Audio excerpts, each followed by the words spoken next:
Hello friends, हम पढ़ रहे थे सीरीज इनफाइनाइट सीरीज। कल मैंने इसका इंट्रोडक्शन पार्ट बताया था, आप पहले वाली वीडियो देख लेना, वो बहुत ही हेल्पफुल होगी। हम उसमें देखा था सीरीज हमारी क्या होती है, क्या डेफिनेशन होती है। Like N equal to 1 to infinity, इस टाइप को बोलते हैं हमारे सीरीज, ये इनफाइनाइट टर्म्स होती हैं। ठीक है, कल हमने इसकी डेफिनेशन देखी थी। एक हमने देखा था SOPS, मतलब सीक्वेंस ऑफ पार्शियल सम। ठीक है, सीरीज मतलब होती है हमारी एक सम ऑफ अरेंजमेंट। ठीक है, फिर हमने देखा था बिहेवियर ऑफ सीरीज।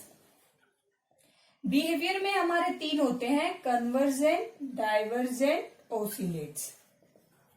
फिर ओसिलेट्स के दो पार्ट थे, फाइनाइटली और इनफाइनाइटली। ठीक है, ये सब हम पहले वाली वीडियो में कर चुके हैं। और हमने एक टेस्ट किया था बिहेवियर चेक करने का, P series test. P series test क्या था, अगर हमारी इस टाइप की है सीरीज, तो जो हमारा ये P है, P ग्रेटर देन 1 होगा तो वो कन्वर्जेंट होगी, P less than equal to 1 होगा तो ये डाइवर्जेंट होगी। ठीक है, ये सब हम पहले वाली वीडियो में कर चुके हैं। आज हम देखेंगे सेकंड टेस्ट। फर्स्ट टेस्ट हम पी सीरीज टेस्ट कर चुके हैं, सेकंड टेस्ट देखेंगे आज, वो है ज्योमेट्रिक सीरीज टेस्ट। तो वो क्या है, सेकंड है हमारा ज्योमेट्रिक सीरीज। आपने ज्योमेट्री पढ़ी होगी, जीपी एपी हम पढ़ते हैं 10th 11th क्लास में, उस वैसे ही ज्योमेट्रिक सीरीज। ज्योमेट्रिक सीरीज हमारी किस टाइप की होती है, geometric series 1 + x square plus x cube plus infinity तक। ठीक है, ये हमारी ज्योमेट्रिक सीरीज होती है। ज्योमेट्रिक सीरीज हमें कैसे पता लगेगा, इनकी कॉमन रेशियो हमेशा सेम होती है, like x/1, x square by x cube by x square. ये कैंसिल करोगे x, जो इनकी रेशियो होती है वो सेम होती है। ये हमारी ज्योमेट्रिक सीरीज की पहचान होती है। ठीक है, तो ये हमारी ज्योमेट्रिक सीरीज है। अगर हमारी इस टाइप की सीरीज दी हुई है तो वो कब कन्वर्जेंट होगी, is convergent if x is less than 1। मतलब जो कॉमन रेशियो है, x क्या है यहाँ पे, कॉमन रेशियो, जो हमारी कॉमन रेशियो है अगर वो लेस देन 1 है, या फिर हम इनसिक्योर, वैसे इसको ऐसे लिखा जाता है, मोड x लेस देन 1। ठीक है, तो हमारी कन्वर्जेंट होगी। एंड डाइवर्जेंट और कन्वर्जेंट को मैं शॉर्ट फॉर्म में ऐसे ऐसे लिख रही हूं, कोई कंफ्यूज हो जाए, डीजीटी सीजीटी क्या लिख दिया, ये कन्वर्जेंट है, ये डाइवर्जेंट है। If x is greater than equal to 1। ठीक है, आप एक एक बार ये सारे के सारे जितने भी हमारे टेस्ट हैं सारे लिख के देखोगे तो आपको आराम से याद हो जाएगी, वरना ऐसे देखने में तो कंफ्यूजन होगी कि किसमें ग्रेटर देन है, किसमें लेस देन है। डायरेक्ट आप प्रैक्टिस करोगे तो अपने आप हो जाएगा, बहुत ही इजी टॉपिक है ये सीरीज। तो ज्योमेट्रिक सीरीज होती है हमारी, वो कब कन्वर्ज करेगी, अगर उसकी कॉमन रेशियो लेस देन 1 है, और डाइवर्ज कब करेगी, अगर हमारी common ratio greater than equal to 1 है। ठीक है, तो हमारा एग्जाम्पल देखते हैं, जैसे 1 + 1/7 प्लस 1/7 का स्क्वायर प्लस 7 का क्यूब प्लस ये सीरीज दी है हमें। ठीक है, हमें पता लग रहा है देखने से कि ज्योमेट्रिक सीरीज है, कॉमन रेशियो सबकी सेम आ रही है। हमें सिर्फ चेक करना है, पहले तो हमने देख लिया इज ए ज्योमेट्रिक सीरीज। ठीक है, अब with common ratio, common ratio यहाँ पे क्या है, जो ये x है 1/7, और जो लेस देन 1 है, एक से छोटा होता है 1/7, तो हमारी ये सीरीज क्या हो जाएगी, कन्वर्जेंट। बताया था कॉमन रेशियो अगर लेस देन 1 है तो सीरीज कन्वर्जेंट हो जाती है। ठीक है, ऐसे ही सेकंड एग्जांपल है 1 + 7 + 7 स्क्वायर प्लस 7 क्यूब प्लस। ठीक है, यहाँ ये भी ज्योमेट्रिक सीरीज है, इसमें कॉमन रेशियो हमारी 7 है, जो ग्रेटर देन 1 है, तो ये हमारी सीरीज डाइवर्जेंट हो जाएगी। ठीक है, तो ये बिल्कुल ही इजी मेथड है सिर्फ ज्योमेट्रिक सीरीज दी है तो हमें ये चेक करना है कॉमन रेशियोज की क्या है। अगर ग्रेटर देन 1 है तो डाइवर्जेंट, अगर लेस देन 1 है तो कन्वर्जेंट। अगर 1 है तो भी डाइवर्जेंट होगी, ठीक है। 1 में काफी कंफ्यूजन हो जाती है, बट अगर हमारा 1 है तो भी डाइवर्जेंट होगी, कन्वर्जेंट होगी अगर वो लेस देन 1, ठीक है। ये था हमारा सेकंड टेस्ट। अब हम देखते हैं next comparison test. Third test है हमारा कंपैरिजन टेस्ट। कंपैरिजन टेस्ट क्या होता है हमारा? Let summation UN and summation VN be two series such that there exists M belongs to natural numbers UN is less than equal to VN for all n greater than equal to M, ठीक है।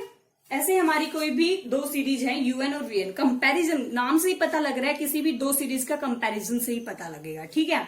तो हमारी कोई भी UN VN दो series है such that कि UN हमें लेस देन 1 है, तो ये टेस्ट क्या है? 1 summation VN is convergent implies summation UN is convergent. मतलब अगर बड़ी कन्वर्ज करेगी तो छोटी भी कन्वर्ज करेगी। बी है summation UN is divergent implies summation VN is divergent. मतलब अगर हमारी बड़ी सीक्वेंस कन्वर्ज कर रही है तो हमारी छोटी भी कन्वर्ज करेगी। इफ समीशन ये V है,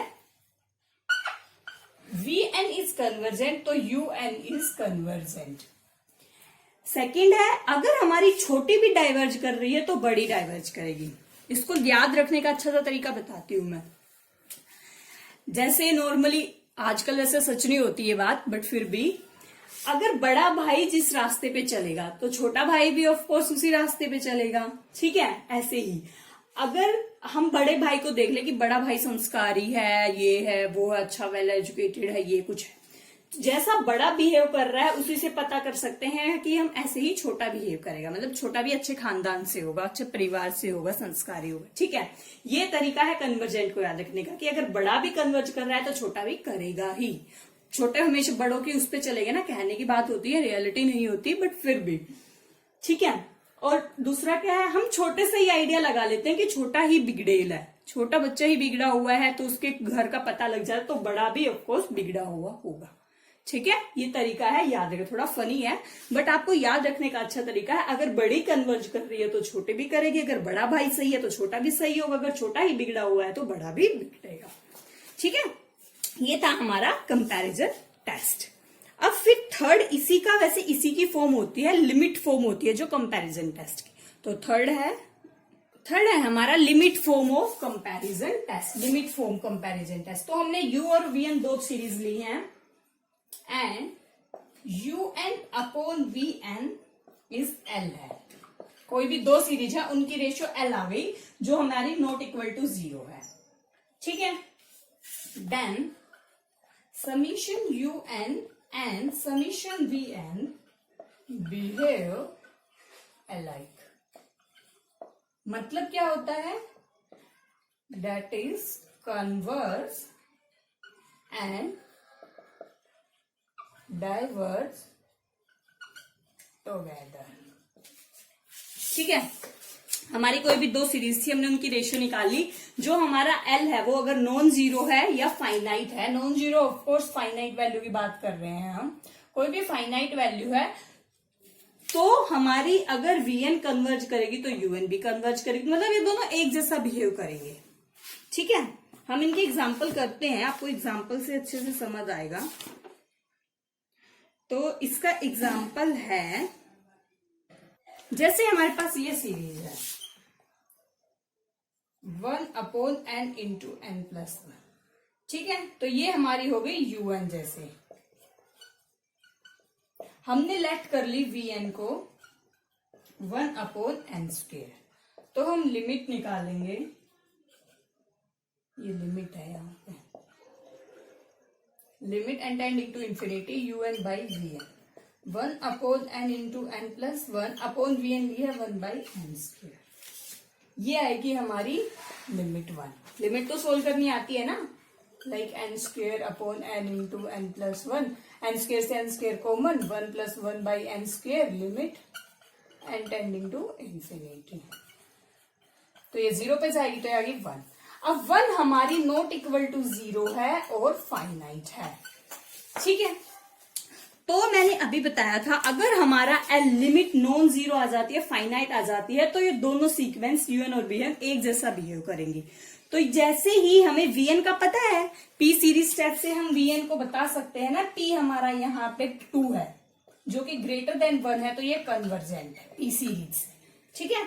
तो हमारी वीएन कन्वर्जेंट है तो हम कह सकते हैं यूएन भी कन्वर्जेंट है। इस तरह से ये रूल यूज होता है, ठीक है। हम कर चुके हैं अब ये 4 तरीके। एक पी सीरीज कल किया था, फिर सेकंड आता है ज्योमेट्रिक सीरीज, फिर कंपैरिजन और ये कंपैरिजन, ठीक है। अब हम नेक्स्ट करेंगे ratio test and Cauchy nth root test. आज हम पहले वो हम नेक्स्ट वीडियो में करेंगे, इनके 1-2 क्वेश्चंस देख लेते हैं हम। क्वेश्चन है जैसे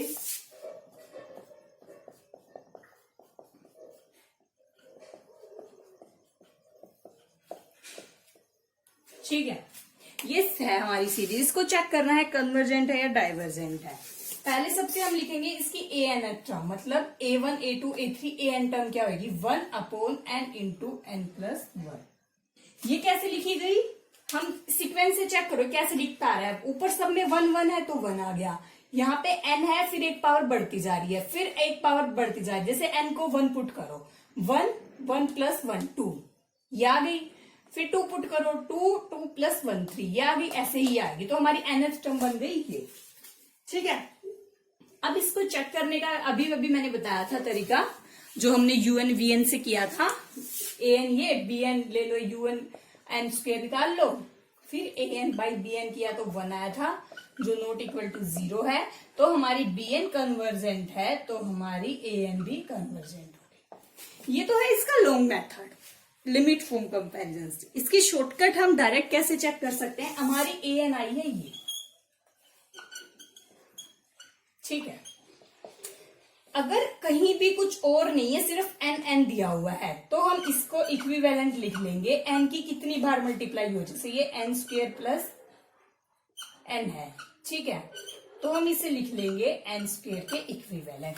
जितनी भी हाईएस्ट पावर है, बट ये ध्यान होना चाहिए यहाँ पे कोई एक्स या कुछ और मल्टीप्लाई कुछ नहीं होना चाहिए, सिर्फ एन की पावर है, तो इसे लिख सकते हैं equivalent to 1 by N square. और हमें पता है ये पी हमारा 2 है, ग्रेटर देन 1 है, तो ये कन्वर्जेंट होगी, तो हमारी ये सीरीज भी कन्वर्जेंट होगी, ठीक है। ये है शॉर्टकट। हम सिर्फ n की पावर देख लो क्या है, तो हमें लिमिट फॉर्म या bn वगैरह सोचने की जरूरत नहीं होगी। जैसे एक और देखते हैं एग्जांपल, ये है, इसमें 3 3 आ रहे हैं, तो हमारा an है 1 अपॉन n प्लस 1, ठीक है। vn वाले मेथड से करोगे, इसमें डायरेक्ट देखो n कितनी बार आ रहा है, 3 बार, तो n की पावर 3 के इक्विवेलेंट, p हो गया 3 ग्रेटर देन 1, तो कन्वर्जेंट। ये इसका शॉर्टकट होता है, n की पावर से हम डायरेक्ट आइडिया लगा सकते हैं। जैसे एक और क्वेश्चन है, ये 2 था 3, 1 अपॉन 2 3 प्लस 3 अपॉन,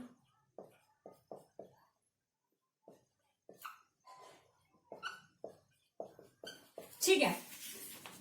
हमें यहाँ पे वैसे an बनाने की जरूरत पड़ती है, तो an वैसे तो होएगी 2n minus 1 upon n into n plus 1 n plus 2, but direct कई बार नहीं पता लग पाता an हमारा कैसे, जैसे पुट करके देखो 1 तो आ रहा है, बट कई बार नहीं आइडिया लगता था, तो हमें ये an लिखने की भी जरूरत नहीं है, हम डायरेक्ट कर सकते हैं। ऊपर कितने n आ रहे हैं, कितनी बार वैरी हो रहा है, 1 बार, तो n अपॉन, नीचे कितनी बार n आ रहे हैं, 3 बार, n cube, 1 upon n square आ गया। p हमारा 2 है, ग्रेटर देन 1, तो सीरीज कन्वर्जेंट। ये होते हैं शॉर्ट ट्रिक्स जो हमें पेपर में यूज करने होते हैं, और हम इनसे इजीली क्वेश्चंस कर सकते हैं। बहुत देखो हम इसको लेके चलते क्या एंगस्ट्रॉम बन रही है, फिर हम सोचते कि कैसे क्या वीएन ले, फिर कंपैरिजन निकालते, लिमिट निकालते, कई बार लिमिट गलत भी हो जाती है। इतने सब कुछ झंझट में फंसने की कोई जरूरत नहीं है, टाइम भी वेस्ट होगा। सिर्फ आप यहाँ से आइडिया लगा सकते हो, एन और अपॉन जिस तरह है तो 1/n², ऐसे ही इसको। ऐसे बहुत सारी शॉर्ट ट्रिक्स है, हम आगे आगे जैसे करते रहेंगे, बहुत सारी करते रहेंगे, ठीक है। और जितनी आप ज्यादा प्रैक्टिस करोगे उतनी ही आपको ये इजिली आ सकता है। जैसे एक क्वेश्चन है 1/n sin n, ठीक है, ये इक्विवेलेंट होता है 1/n² के। p हमारा 2 आ गया ग्रेटर देन 1, तो ये कन्वर्ज है। ऐसे ही tan 1/n है, वो इक्विवेलेंट 1/n के, तो ये डाइवर्ज है, ठीक है। ये सब हम करेंगे, कैसे आया, कहां से आया, आराम आराम से सब कुछ सीखेंगे। ये कैसे आया वैसे, जैसे साइन इक्विवेलेंट होता है 1/n के, तो 1/n हो गया। ऐसे ही ये tan और साइन इक्विवेलेंट होते हैं। जैसे तुम लिख लो, इंपोर्टेंट नोट,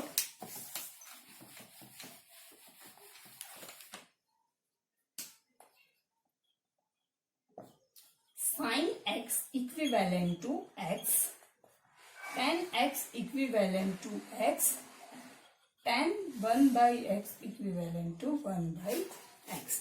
मतलब एंगल कुछ भी हो वो इक्विवेलेंट इसमें होता है, बट ये सिर्फ साइन और tan में ही फॉलो होता है। कहीं भी मत अप्लाई कर देना कि कहीं कोस का दिया है या कुछ भी दिया है, कहीं भी अप्लाई करने लग जाओ, सिर्फ साइन और कोस में, ठीक है। ऐसे ही कोट इनवर्स n² होता है tan 1/n², tan inverse 1/n², ठीक है। tan हो या tan इनवर्स हो, दोनों इक्विवेलेंट होते हैं 1/n², ठीक। n हो n² एंगल कुछ भी दिया हो, ये इंपॉर्टेंट नोट है, लिख लेना, तुम याद रखना, किसी क्वेश्चन में डायरेक्ट यूज हो जाते हैं। ऐसे ही और बहुत सारी शॉर्ट ट्रिक्स देखेंगे, तो उन सबको देखने के लिए आप वीडियो देखते रहना, चैनल को सब्सक्राइब करना मत भूलना। आपको अगर वीडियो अच्छी लगी हो तो लाइक करना। Thank you.